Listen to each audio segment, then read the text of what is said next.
Today's date is April 29th.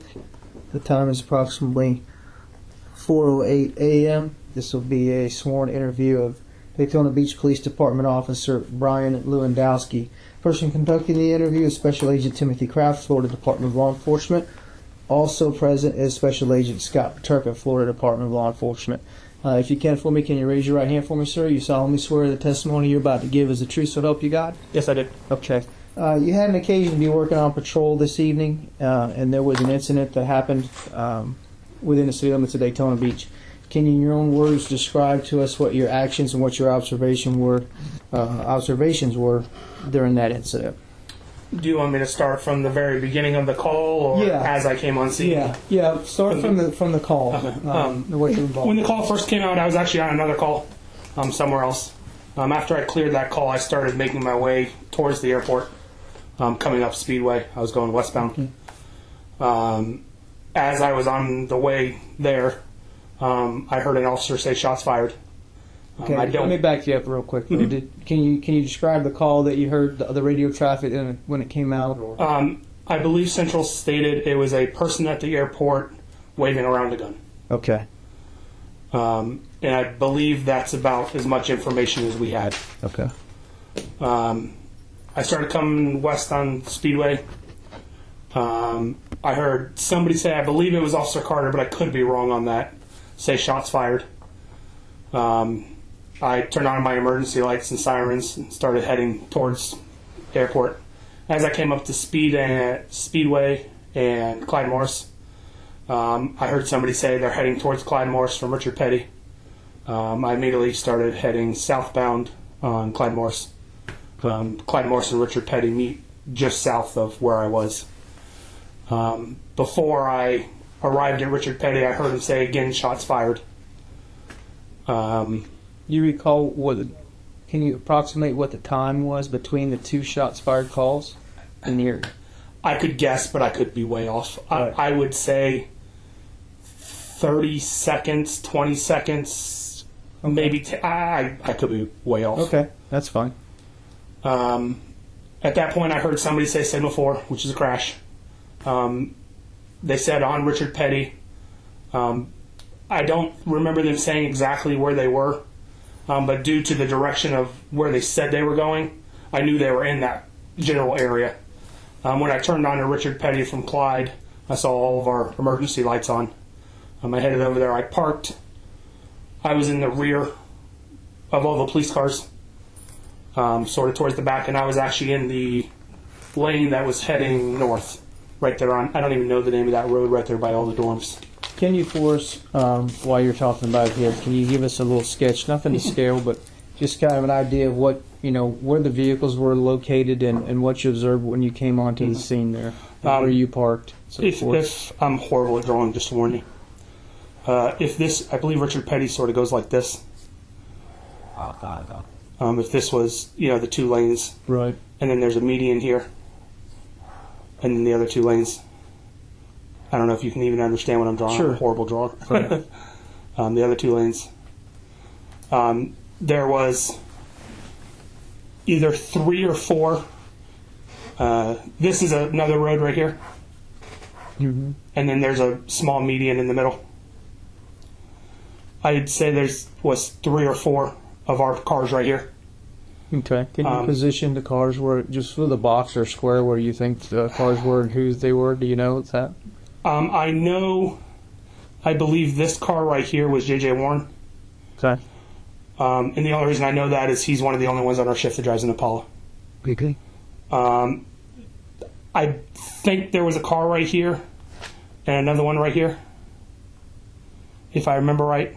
I parked over here on this side of the median. The suspect vehicle was here. So you were parked in what would be the westbound lane. North or? Yeah, northbound. North is that way. Okay, I see what you're saying here. Okay. I parked right there. When I arrived on scene, I did not hear any gunfire. When I arrived on scene, there was, I want to say, either 2 or 3 officers right here with their guns pointed at this car right here, the suspect car. And somebody's car was up here, a police car. I don't know whose car that was. When I got out of the car, I immediately went in to go in behind them, and Officer Carter, which was on scene, stated Mersereau needs help. I looked for Officer Mersereau, and he was over here in an empty parking lot. He was okay. Once I got there, the first thing is, you all right? And he said he was okay. I cuffed the suspect. And what do you observe when you get there? He's laying on the ground, the suspect. Okay. Let's say he's laying where that X is. Officer Mersereau was standing right here. I can't tell you whether he had his gun out or not. I don't know. I didn't really, I just said, hey, you all right? The suspect was laying in this direction, facing his head was northbound, and there was a firearm 3-4 feet north of him, laying on the ground. Can you describe that? Recollect? I'm bad with guns, but it looked like a silver type of revolver. Looked like it had a long barrel on it. Once myself and Officer Carter cuffed the suspect, I stepped in between the suspect and the gun and just kept my foot by the gun to make sure he couldn't reach for it. I don't think it was at arm's length, but just in case. Again, I asked Mersereau if he was okay. He said yes. At that time, I don't remember whether he did it or Officer Carter did it. When he rescued Code 3, suspect's been shot. They kept asking, rescue, come on, let's get him here. We were talking to the suspect. We were saying, calm down, rescue's on the way. He was screaming, he was hurting. He said his back was hurting. Rescue's on the way, we're trying to get him here as fast as we can. Where are you hurting at? Stuff like that.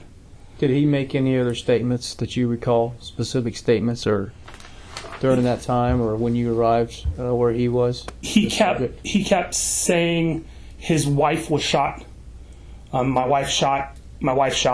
Check the baby. That's my baby. Check the baby. Get my wife to the hospital. Other than that, I can't remember anything else he said. Okay. Once evac arrived, this was all blocked off by the time evac got here with police cars and fire trucks and all that stuff. Once evac came, there was 2 of them here. One of them immediately went to the female that was still in this vehicle. I'm assuming. I saw the evac go that way. I don't know if she was still in the car or not. And the other one came to us. They started working on the suspect. There was a period of time where he seemed to be unresponsive. But they were working. I helped them as far as holding a flashlight for him, helping him move him onto the backboard, holding tape and stuff like that. They just handed me stuff and I was just trying to help him out. Once the evac got him on the backboard and got him into the ambulance, I followed the ambulance over to Halifax Hospital and I stayed with the suspect the whole time. Did he make any statements to you over there at the hospital? Did you have any conversation with him? He was pretty much unresponsive at the hospital. I don't know what they gave him in the ambulance, but he wasn't talking or anything like that. Did you speak with the female suspect? Was it female subject? At the hospital, I did not speak to her, but I was hearing what other people were asking her, the nurses and stuff like that. Yeah. Did you speak with the female suspect at the scene? No, I never even saw her. Did you hear the female suspect or subject make any statements? To me or to the nurses? Or are you talking about at the scene or at the hospital? Either. When I got at the hospital, our trauma rooms, the female was on the left-hand side and the male was 2 beds over on the right-hand side. At the time in the trauma room, they were both unresponsive.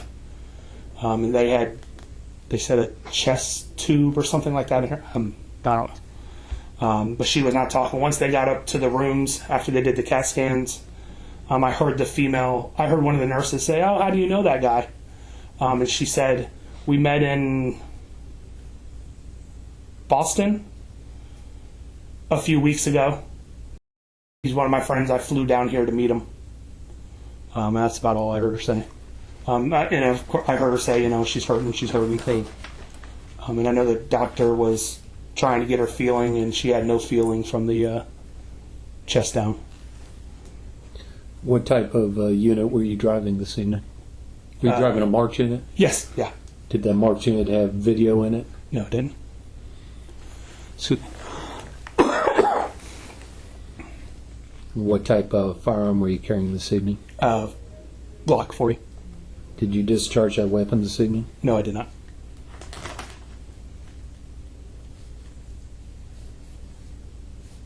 To your best of your recollection, could you tell us who was on scene when you were present?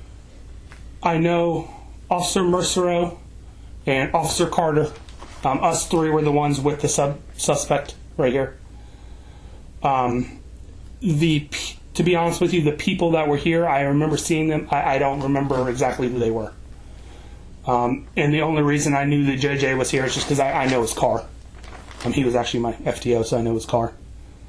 And then after, a few minutes, I saw CID units arrive on scene and our lieutenant. Okay. Did you hear any officers issue any commands this evening? No. Verbal commands? No. And just to ask again, you didn't see anyone fire a weapon or discharge a weapon? No, I didn't. You saw no muzzle flash or anything like that. You didn't hear any shots. Nope. Just to confirm, it's accurate that you just heard shots fired called out over the police radio. Correct. Oh, when I did get out of my car right here, I did hear these people yelling at this car, "Show me your hands, show me your hands, show me your hands." Do you know who those officers were that were hollering? No, I don't. Do you know? Did you happen to see who was in that suspect vehicle at that time? Or No. You didn't. As soon as Officer Carter said, "Hey, Mersereau needs help," I immediately started running towards him. So what was the direction or route that you took to run toward Mersereau? I went this way and around whoever's car this was right here, Okay. because there was a fence right here. So that was where the opening was, around that fence. Okay. Yeah. This opened up into the parking lot right here. Okay. Whoever's car this was right here. That was a patrol vehicle, and you went around the front. Around the front of the patrol vehicle and then to Officer Mersereau, where the suspect was. As you were running, the other officers that you're talking about, they were there securing that suspect vehicle. It almost looked like they were walking up on the car. Okay. And I do remember them saying, "Show me your hands, show me your hands." Okay. For purposes of the diagram, could you color in the suspect vehicle? Yeah.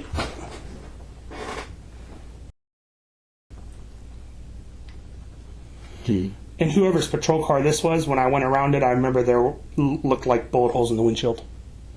Okay. If you could date and initial.